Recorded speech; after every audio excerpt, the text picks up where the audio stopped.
Hello friends, we are now live and welcome on अध्ययन अड्डा YouTube channel.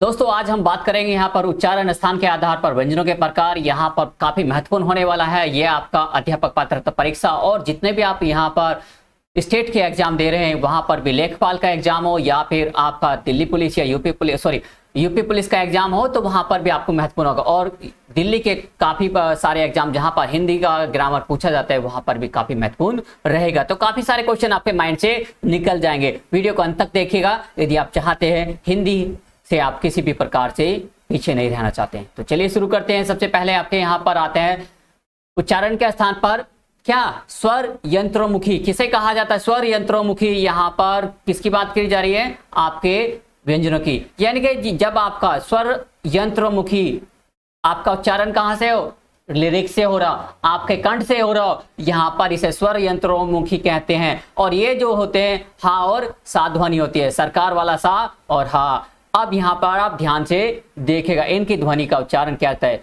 जीवामूली, जिनका उच्चारण जीभ के मूल भाग से होता है उन्हें जीवामूली कहते हैं। क्या कहते हैं, जिनका उच्चारण आपके जीभ के मूल भाग से होता है, जैसे का, खा, घा। मतलब यहाँ पर मूल भाग जहां से जीभ का निकलना पाया जाता है ये कहा जाता है, उसे क्या कहते हैं, हम जीवामूली कहते हैं। दूसरा यहाँ पे कंठ है। अब कंठ है क्योंकि बहुत सारे होते हैं कंठ, ये आपका जो कंठ है जो है मेरा देख रहे हैं ना आप, बहुत आसानी से सिंपली तरीके से आप देख पा रहे हो। जिन व्यंजनों क्या बात करते हैं, जिन व्यंजनों के उच्चारण में कंठ से होता है या उच्चारण कंठ से होते हैं और उच्चारण में जीभ का पश्च भाग और कोमल तालु का स्पर्श करता है, क्या करता है, तो का वर्ग इसमें स्पेशल आते हैं, का, खा, गा, घा, डा, ये कंठे कहलाते हैं। याद रखना कंठ से बोलने वाले जो का वर्ग है पूरा कंठे कहलाता है। क्वेश्चन पूछूंगा, याद रखना, भूलना नहीं है यहां से।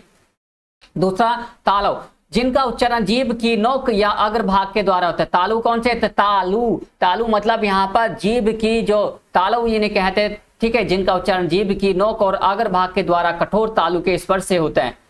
का वर्ग और या और सा। अब देखिए ऐसा नहीं है एक वर्ग में केवल एक ही वर्ण आएगा, कई आ सकते हैं, आप देख रहे हैं यहाँ पर। इसके आगे बात करते हैं मूर्धन्य, जिन व्यंजनों का उच्चारण मूर्धा से होता है इस प्रक्रिया में जीभ मूर्धा का स्पर्श करती है। मूर्धा मतलब आपके टा, सा, तो यहाँ पर टा वर्ग पूरा पूरा टा, ठा, डा, डा, तो ये सारे मूर्धन्य कहलाते हैं। वर्तस्य, जिन ध्वनियों का उच्चारण जीभ के द्वारा वर्तस या ऊपरी मसूड़े, मतलब आपका जो मसूड़ा है ना, ऊपर का जो छत है, ऊपर का जो छजला है, ठीक है ना, छज्जी है। अब इसे आप कह लीजिए कुछ भी आप समझ लीजिए, जब आपकी जीभ इसे स्पर्श करती है, ना मतलब ना, रा, ला। अब आप बोल के देखिए आपकी जीभ क्या करेगी, आपकी जीभ जो टीथ है, टीथ के आगे के जो हिस्सा है उसे टच करने का प्रयास करती है, इन्हें वर्तस्य कहते हैं। क्या कहते हैं, वर्तस्य व्यंजन कहा जाता है इन्हें।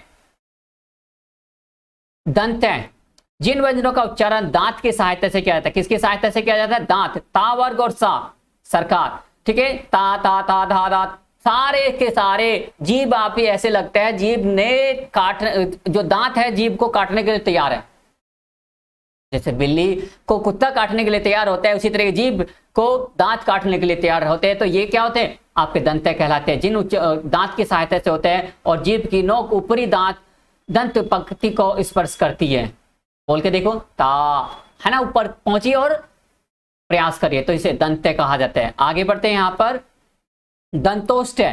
क्या चीज, दंतोष्ठ है। इन ध्वनियों के उच्चारण के क्या होता है, उच्चारण के समय जीभ दांतों को लगती है। क्या होती है, जो जीभ होती है आपकी टीथ होते हैं, ठीक है, और जो आपकी टंग होती है आपस में टच करते हैं तथा होठ भी कुछ मुड़ते हैं। बोल के देखो, वाह, देखो ये जो आपका हिस्सा है, जो होठों का हिस्सा है वो क्या, हाँ, लग रहा है ना, हल्का हल्का फील हो रहा है आपको। इसी तरह जीभ का हिस्सा अपना आप ऑटोमेटिक आपको महसूस हो जाता है।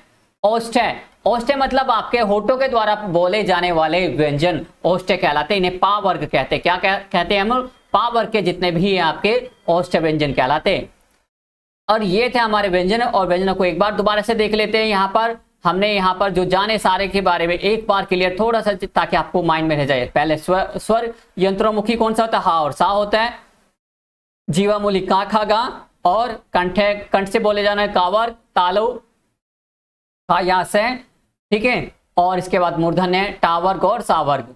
वर्तस्य, वर्तस में ने और रे, ले, और इसके बाद आते दंत्य, ठीक है, तय वर्ग और से, और दंतोष्ठ है वा और फा, और अंत में आ गया आपका ओष्ठ है।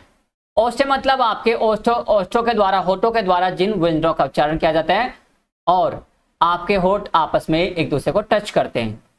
जीभ का भाग, जीवा का निष्क्रिय रहते हैं। जीभ क्या होती, कोई एक्शन में नहीं रहती। पा, जीभ देखो बिल्कुल शांत बैठी एकदम। बैठ जाते कुछ लोग शांत, ज्यादा दिमाग मत लगा, है ना। चलिए आगे बढ़ते हैं यहाँ पे।